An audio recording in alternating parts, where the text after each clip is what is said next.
I bought. This is a little bit different. I don't typically do things like this. I bought this truck based off of pictures. I looked at the pictures and saw what it was. You know, my expectations, I'd like to tell you that they're really low, but I'm really hoping it's this. But I'm prepared for the worst. I'm hoping for the best. But I think for what I paid for the truck, or what I am paying for the truck, because I got a cashier's check to go pay them.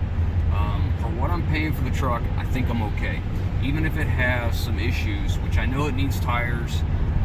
Tires are all pretty low tread, and it needs some other cosmetic stuff and a few maintenance items, but nothing big. I talked with the seller, the people selling at the company, and asked them if there's anything I need to bring to do to the truck, repairs, whatever, to make sure it'll make the trip home, because we're going to be pushing 2 hours driving home. And they said, nope, you should be good. And I asked about oil level, coolant level, you know, belt condition, hoses, all that stuff. So hopefully there's no surprises. They said it runs and drives, and I shouldn't have any troubles at all. So we're headed out that way. And the reason that I was willing to buy this without me inspecting it, which I just almost never do, is because of what the truck is and the company that owned it. And I thought we were in pretty good. Oh, they're gonna speed up. They're gonna hit us. Well, they're supposed to yield. Yeah. I mean. Yeah. They're coming on the ramp and they didn't yield. Anyways, it's because of the company that owned it, and I think we're pretty safe on this. So, anyways, we're only about, what, 15 minutes away? Yeah. So, once we get there, we'll get a look at the truck and see what we got and see if it is indeed ready to make the trip home. Alright, so here it is, 1990 Peterbilt 379. It's got a 400 Cummins at 10-speed. It was owned by a crane company, and they use this bed for hauling counterweights for the crane. So it would follow the crane around hauling counterweights. It was a road tractor, and they closed the back of the sleeper up. Looks like it was a little hole sleeper, one of the small ones. The mount bracket's still over on that side. The wiring's still there where they cut it. I haven't found the spot where they've stretched the frame here, but it does have a liner in it, as you can see here, like it's been stretched. I just don't know. I haven't. It's really wet. It's been raining the whole way here. Just can't tell. That's just water. I'll find it. I know they've added on the rear, but I think it's got 370 gears, tall 24/5 rubber. There's a splice in the frame back there, which we don't care about because we won't be using that. But anyways, starts right off. It's got a half tank of fuel, oil's full, coolant's full.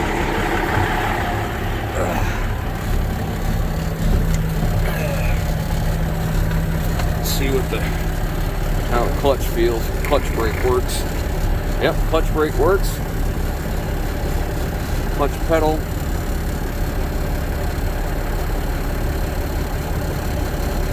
Grab there.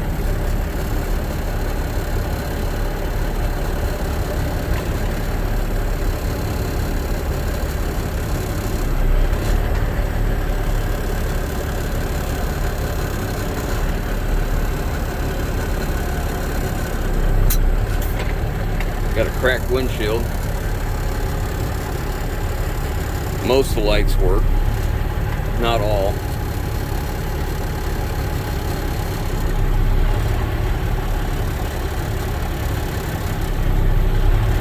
Goes through all the gears just fine. That's good. What we got for it's charging good. Engine oil temperature, oil pressures, typical Cummins.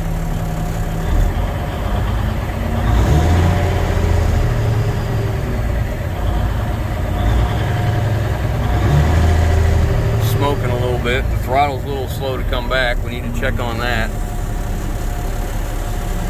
Fuel tank doesn't work. Got engine brake. Our wipers work.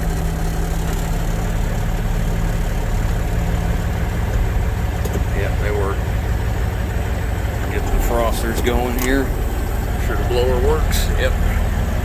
Okay. Looks like we're a few things to fix here and there. Just some screws in the door. Maybe get some panels for the door. They gave her an aerosol overhaul on the floor. I'm gonna take some PV Blaster and hit that brake pedal. He said it sticks once in a while. Not like sticks on completely, but just might drag, so we'll make sure we're aware of that. Okay.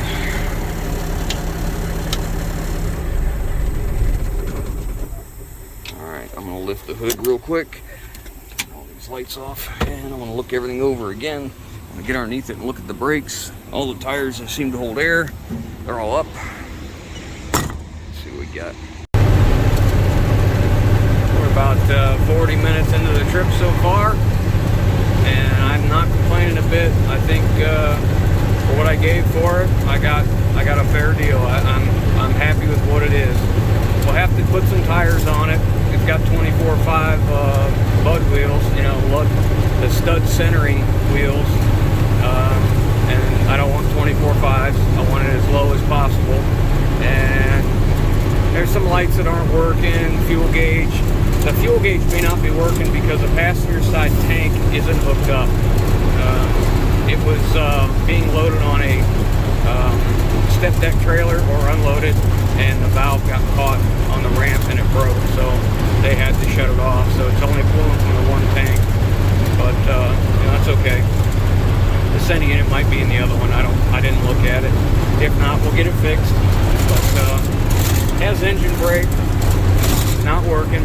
I saw a wire out under the hood that may or may not have been disconnected. So we'll have to look at that. But we're doing pretty good. Temperature's good. Oil pressure's okay. It'll do 75 easy, so that's good. But yeah, let's just keep on rolling home. All right, we made it home. We had just a few small obstacles to overcome on the trip home. Nothing we couldn't take care of enough to get it safely home where it wasn't a problem.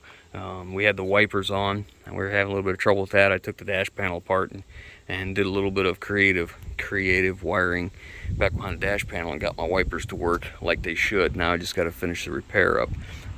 But a few small things. Headlights kept coming in and out, and there's a wiring issue there. Just the old truck blues. He said that the treadle valve, the foot valve for the brakes would stick, and sometimes the brakes would drag. Well, that wasn't the case. I sprayed that valve, and man, it would work just fine. It was the right rear brakes on the rear drive.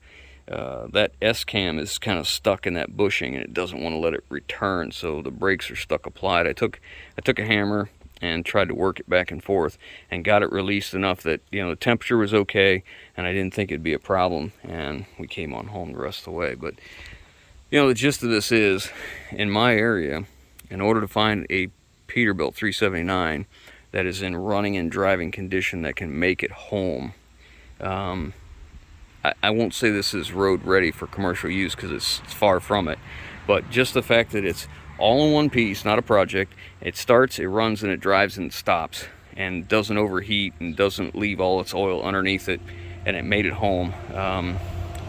Around here, that's 20,000 bucks. You know, it's unfortunate. These trucks are so expensive for what they are, but a lot of it is just the badge on the front. Now, one of the reasons I want a 379 is I wanted a set forward axle. I'm tired of working on trucks with the engine half shoved underneath the cowl, tough to get to, and for what I do in the limited number of miles, that set forward axle isn't going to hurt us at all. Most of the time they do set back axle, so it's easier to get in and out of places. Well, it's not that big a deal for us. You know, if it takes me a little bit longer to get in and out of a place, that's just fine. So what I need to do now is just basically go over the truck front to back, and I need to decide, is this truck a good enough base to start with? Like, it's all complete, it's all here. The cab's not damaged, the hood is salvageable and repairable. You'd be surprised how much money I'll have in that hood though, but still, it's still there. The front axle is usable. I don't want stud pilot wheels. I don't like stud pilot wheels. They're just a nuisance. For me, I dislike them. So you can take the axle number off of this, or you can take the bearings and the race numbers, the bearing numbers off your existing hub, and you can, you know, usually cross them over. I found the hub pilot ones for this. This is a FF 961 axle, a Meritor, so we can change them over. I won't do that until after I've checked the kingpins, you know, the drag link, the center link, check the spindle condition, all that stuff. When we do it, everything will be just like every other truck I've ever done. We'll take it all apart, clean everything up, replace everything that needs to be replaced, and put it together. Now, they put 24.5s on this truck because they needed the height. This truck, like I told you, it followed a crane, so the crane would be off-road, so sometimes they have to go off-road. So if you had a typical road tractor, which is what this was, you can see that support that protects the oil pan right there, it would be much closer to the ground if it weren't for the 24.5 tires and these blocks. So they've added these 3 1-inch blocks that they've welded together on top of the factory block, and then it left them very little of a U-bolt down here. I mean, like barely sticking out, and that's unacceptable. Anytime we take these apart, you just replace the U-bolts. It's not, they stretch, damage the threads sometimes. It's not worth the risk. Now, I would like to possibly remove one of them leaf springs and add an air ride front suspension, add a second shock, and, you know, what have you, and then change this over to hub pilot, get this as low as we can, because my intentions for this truck would be as low as it can go because of what I want to use it for. The engine itself ran good, transmission shifted well. The engine, this motor's been replaced. It was a 400 Cummins to begin with, but it's been replaced with another 400 Cummins, and this later model, this is a Big Cam 4, they never had great or high oil pressure. They called it adequate. Like going down the road, this one has about 35. At idle, it's about 15. And they told me it had been changed. And I got a build sheet, or the basic sheet from Peterbilt before I bought it. So I was able to verify what the original engine serial number was to what this one is, and we knew it had been changed. Well, I found the CPL on this one, so I was able to compare the two to see what it is, and we're okay there. He said it was a 10-speed transmission. I doubted that because of the fact that it's a 1990. I just assumed, you know, it'd be like a 9 or maybe a 13 or 15 or something like that. But a road tractor of this era, that motor, I just assumed it'd be like a 9-speed. He said it was a 10. So I went to go leave, and I go to shift gears, and I want to check every gear. So I start in first, went to second, third, fourth, and fifth. Click the high side, come back over. What should be sixth, that ain't happening. Go to what should be seventh, that's actually sixth. And then seventh, eighth, ninth. And yeah, so apparently it's a 9-speed. And the progression of the RPMs and speed when I shifted led me to believe it's a 9-speed. The transmission has been replaced at some point. Where the tag belongs, the tag's gone, and instead of having them little drive-in rivets that they use, it's got 2 Phillips screws, and the plate's missing, but there's fresh paint, or well, there is a rebuilder's paint behind that. So we'll have to identify that transmission. Not that I think it's going to matter, because that is not the transmission we'll use. I just like to know what it is so I can use in my head to figure where I can go with tire size and rear end ratio. He said this thing was a 373 rear ends. Well, that's not the case. As soon as I got on the highway and I got in the high hole, 9th or 10th or whatever you want to call it, just from the sound of the engine and the speed, I knew it wasn't a 373. It had to be something lower numerical number, higher ratio, and it was. It turns out to be a 355. That works in my favor because I want to get rid of these 24.5s and go to a low pro 22.5 tire. So, but we're not going to get too wound up on the back end of this thing quite yet. We just want to kind of look everything over. You see, it's got a few oil leaks, like you'd expect. Nothing spectacular. The jakes don't work, but that could be one of several issues. I see some wiring issues going on here or there. And it could just be a problem with the jakes themselves. I did verify that they replace the pump here, and when I looked at it, just messing around with the jakes, I was listening for that micro switch, and I think they got it set right. You can hear it. It's open, or it's closed, open, closed, open. So it sounds like they got it set right. I'll put an ohm meter on it just to be sure. Small little oil leaks over here, nothing big. Again, we'll go over it all. The shocks look okay on this side. The brakes on the front axle are okay, but doesn't matter because we'll just redo it all, and we'll check all the bushings here. You can see we got some, looks like we got some decent wear here on this pin based on where the center line of the spring is to the center line of that pin. Looks like we're up a little bit, so that might be an issue. But on the fan blade, they must have got this from a salvage yard, you know, somewhere that sells used engines, because it has all the specs written on one of the fan blades over there, and that's pretty common for one particular wrecking yard that I do know of. And we'll have to take care of them battery, that tie, that's unacceptable. See, I don't really care for this big wide open spot here. I like those filler panels that go in here, or I like the smaller tanks up here in the front. I don't need all that big capacity of fuel, so for me to move the tanks up here and have steps would be far better, and then move my batteries back here and actually have like full-size toolboxes. You can see how pitted this is here. It's actually got some dirt still on it, but it's got some pitting as well. It looks like the acid washed it and it's broken up. The truck's 32 years old. What we're looking for is not a road ready truck for what I paid. We're looking at, is there enough pieces here, and are the pieces that are here in good enough condition to warrant the build. Inside we end up with a few issues. The brake valve is bleeding through, and I have plugged off the lines coming back to test it to make sure we're not just, you know, feeding air through, but it's actually coming out of the exhaust on the trailer side. And I've tried to block it off, and it's just leaking through, so we'll have to replace that valve. The tach works at times. Speedometer seems to work most of the time. It worked all the way home until we pulled in the drive. I was pulling in the driveway and went right to 0. I was doing like 15 when I was coming down the road, and it just right down to nothing. So whatever, not a big deal. A little bit of wiring to do there. I'll have to do something with this for the weather stripping. You know, this is years and years of Ohio weather. I don't think you can replace this without taking all this apart. I think it's kind of a big deal, but whatever, we'll figure something out. Even if it's if they make a repair something to go in here and it gives you a new flange and I get new weather stripping. I don't know why people do this. They aerosol overhaul the floor with black paint. You know, just leave it alone.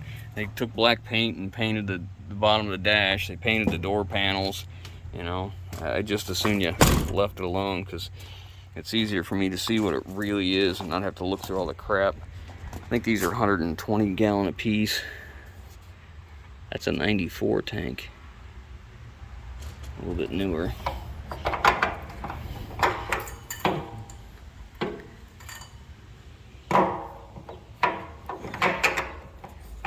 Anyways, so when they brought it from one location to another, because this company has locations all over the country, they put it on a step deck, and when they did, they broke the fitting for the crossover from that tank to this tank, so it's got it plugged off. I've never been a fan of tanks that suck off the bottom, and that's what they've got this doing.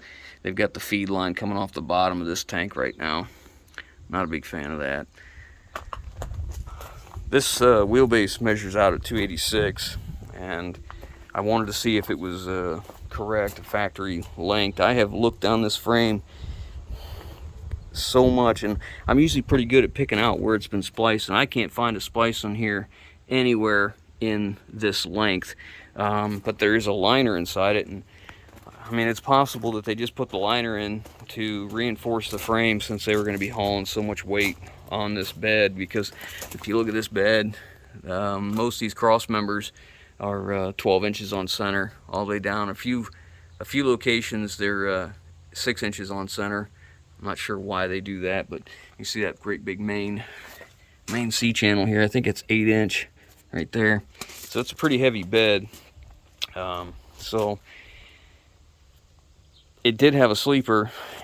By the spec sheet, it was a 63. So if you figure a few inches in here between the two, and then a 63-inch sleeper right down in this area, so it would have left probably 3.5 feet between the axle, the front axle, and the back of the cab. I mean, most of the time, this is going to be real close to the back of the sleeper, I would think. But it's possible this has been moved. I see some holes here. I don't know. But anyhow, I guess it doesn't matter one way or another. Those holes line up. I'd have to investigate a little farther. But anyways, you can see here we got a busted bolt in the front leaf spring. Looks like rust jack between these shims and broke the bolt. Again, I'm not going to get too excited about this because this is a low leaf or an air leaf setup, and I'd like to have a low leaf if I can find one. So I'm not going to get too excited about any repairs back here quite yet until we make a decision. They did some work in here. Yeah, you can see here's the crossover. They broke the fitting there. And it's funny that they plugged it up instead of just getting another fitting and putting it back together. That was kind of, they probably spent more time with that stuff than they would have the other way, but anyhow. They replaced the front U-joint, but didn't replace the yoke, and the yoke is worn, so you can take the U-joint caps and I can hit it and the cap will move back and forth, and they're tight, so it's just worn out. This yoke's been replaced.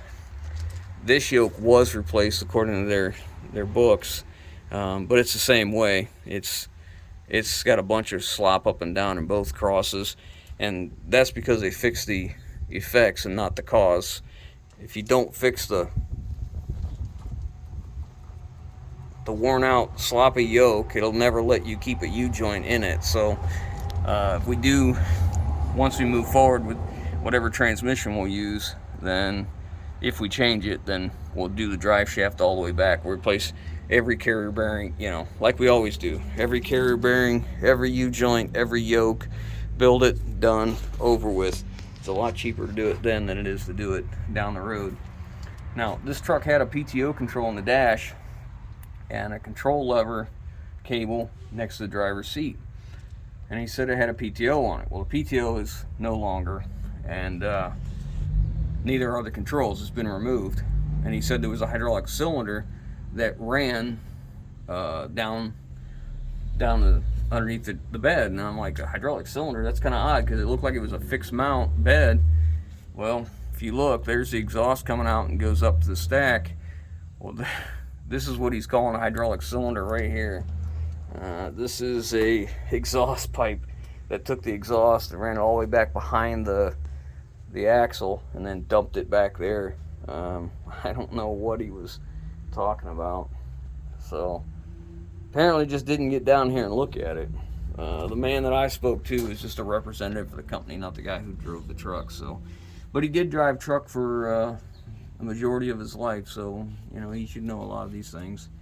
But anyways, the air tanks look like they're in decent shape. Here's the double frame. Look at that massive double frame they added. That looks like 3/8. That's probably, maybe that's 5/6. Nah, it's got to be 3/8. 3/8 double frame that they've added down through here. And it's not got hardly any rust jacking at all, which is really nice. Of course, we take it apart and clean it and grease between the two. Again, all the tires are absolute garbage on the whole entire thing. The brake chambers are, they work. They're not leaking back here, so that's a plus. It's just for getting it home, because it won't be like that when we're done. But you know, this yoke here, I don't think this one was moving. I think this was okay. But the power divider, he said it was 373s, but actually I found the tag on the front and the rear drives, and it's 355s. I like to confirm those because sometimes you never know what people do when they're selling a truck, you know. But these brakes were acceptable. those brakes are acceptable, and they seem to work pretty well.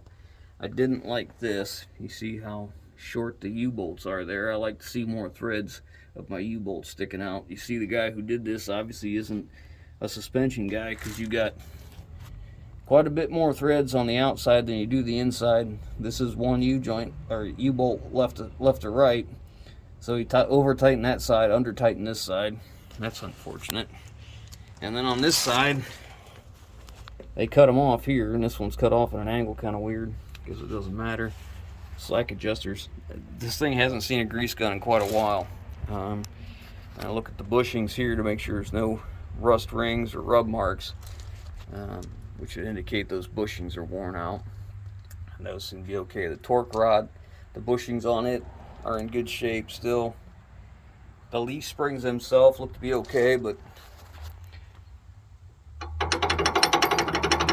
that's unacceptable. Get out of here without hitting my head. So the rear's got aluminum outers, and we end up with 3 of the round hole 24/5 stud pilot wheels. All the inners are steel, with the exception of one right here. It's an actual Peterbilt one. I won't use these. We'll sell them off. We won't want them, but yeah, leaf spring's not broken. Doesn't look like it. I don't see any absolute wear. I grabbed a hold of that intermediate drive shaft there and checked it all out and checked the yokes. It seems to actually be in good shape. Pinion's a little wet, like damp, not leaking badly or anything. And let me come back here again. Tires are just garbage. You know, they put whatever they had on it because they knew it was going to get sold, and no need in letting good tires go.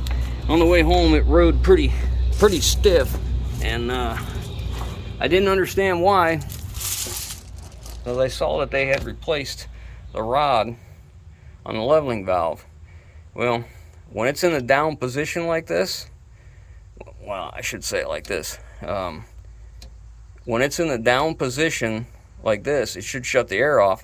The problem is, it has shut the air off fully inflated, man. This thing rode like a buckboard on the way home. It was pretty bad, and you can see they just don't have this right. This rod's too short. I like to put a clamp here and a clamp here on both ends and not cut the rod. That way you got double the clamp on there, which apparently that was the problem. So we'll have to replace that rod, I think. Again, we won't get too excited about that. You can see the original truck tractor frame came back here, and they left it, and then they spliced onto the end of it, which I'm very thankful for that. And here's that exhaust pipe. So funny. Good thing is I got a lot of exhaust pipe for other trucks. I'll use that for sure. This side, this shock's okay. That shock, the bushing's out of it. That shock's okay. All the airbags are in nice shape. No drywall rot whatsoever, no leaks. This wheel seal, look at that. That's just awful. That ain't a just happened type of deal. I mean, that's been going on for quite a while. We checked the fluid before I left so that I knew I was going to burn a rear end up. The temperature sending unit is here on this one. It's here on that one, but no wire. And I don't know if either one of them works. I didn't get any reading at all, no temperature change. The air lines are all boogered up. You know, this bracket's broke from the differential. But again, don't get too excited about that because we may be changing the rear ends out. These brakes are okay. As you see here, we got rust streaks coming down through here. Anywhere you see a rust streak like this, that's something loose. And this is no different. I found that looks like the front part of it is loose. I've seen an awful lot of these air leaf suspensions where they have damaged the axle that they're mounted to. Right above the saddle right there, usually, you know, or in this part of the U-bolt. I'll see cracks and leaking, but yeah, we'll see what happens with that. And then there's the frame addition they put on. This bed's 26 feet, I believe. Now, this is when they were loading, they had these, so they would drop these down, and they had something that ran that, and it was mounted over here on the frame, one on each side. I'm not sure what kind of system they had, but You can't make this stuff up. I'm about to start a project where I need 2 of these jacks, and here they are, and here they are. So yeah, that's fantastic. The bed itself is okay. I mean, I think we can do something with the bed. I just don't know if we're going to or not. We'll see. It's heavy, that's for sure. And, let me get out of here. I like this idea for chaining stuff down. I just wish this was like down in here and not on top of the bed. I understand they had a specific use, but for regular use, I'd put it down in here so it's never in the way of the load. But they got them everywhere, that's for sure. This is the wheel that the brakes were hung up on. And I try to move back and forth, and you know, we got it freed up enough to get it home without any real issues. But they've added lights all down the bed, and then they left this middle one here, which is just a marker light, and it looks kind of weird because they're evenly spaced and there's 2 really close. I don't know, goofy. I would have just taken that off. This tank's in decent shape. This toolbox is in decent shape. But yeah, that's the gist of it.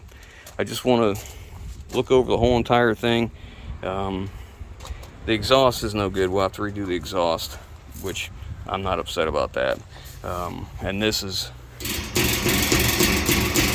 what I heard all the way home. Of course, the rear airbags were so overfilled that, you know, it rode very rough, even with that weight on there. So, got some things to take care of, but before I go and decide that yes, we're going to do it or no, we're not, I'm probably going to spend a little more time really looking things over in detail, more than I'm showing you. But that's the gist of it. Again, running, driving, made it home, and it's a complete truck. That's what it is. I'm not looking at this as ready to go to work. Is it enough of a base to start with? And you know, all the critical parts, like frame rails, are a big deal. I mean, if the frame rails are bad, then you're dealing with cab and hood and driveline parts to put in something else or replace frame rails. So that's a big deal. A lot of the stuff is easily overcome. And the big cam Cummins, you know, I've never been a fan of this, the way they set these up on this this cooling system, but it is what it is. It'll just have to do. Or we can put something else in it. I'm looking at another truck with a 3406E CAT, and that would be okay. But I don't know if it's worth all that. This this engine, we might just, seeing how it runs and drives okay, we might just go ahead and roll bearings in it, just as preventative, and see how it goes from there. A lot of just old truck blues, you know, like heater valve quit working, so instead of replacing it, they just bypassed it and put a valve, and ran a hose dangerously close to the exhaust, waiting to get burned into and lose all the coolant. Careless things like that are what make old trucks unreliable. You know, it's, if you take the care and the effort to make it what it needs to be, they'll last a long time. But it's got to have maintenance. It's a machine. I don't know if I showed you this, but I think they've got the wrong fan clutch hub on here or something, because I don't know if it shows up for you guys nearly as well as it does for me. That fan is set, which way is it? Forward or back? The pulleys aren't lined up, so that if you look at the top of the belts, they're kind of skipped up this way because they're turned like this, like either this is shoved back or something's not quite right. So that'll have to be addressed. But anyways, that's a look at her. That's a look at the old Beat Pete, as we call her. And like I said, I'll take some more time and look her over and decide if it's worth, if there's enough pieces here to make it worthwhile to start building. If so, I'll start accumulating parts. It'll be a while because this is expensive. You know, it's a really expensive project. When this is all said and done, I will probably spend $30,000 to $40,000 in parts alone, front to back, and that's using some stuff that I already have. So it's a very big project, a very expensive project. I'm not a wealthy man, so this is going to take a while. So if it is, I'll start gathering parts and I'll bring you along as we do a little bit here and there. Thanks for watching. I hope you enjoyed.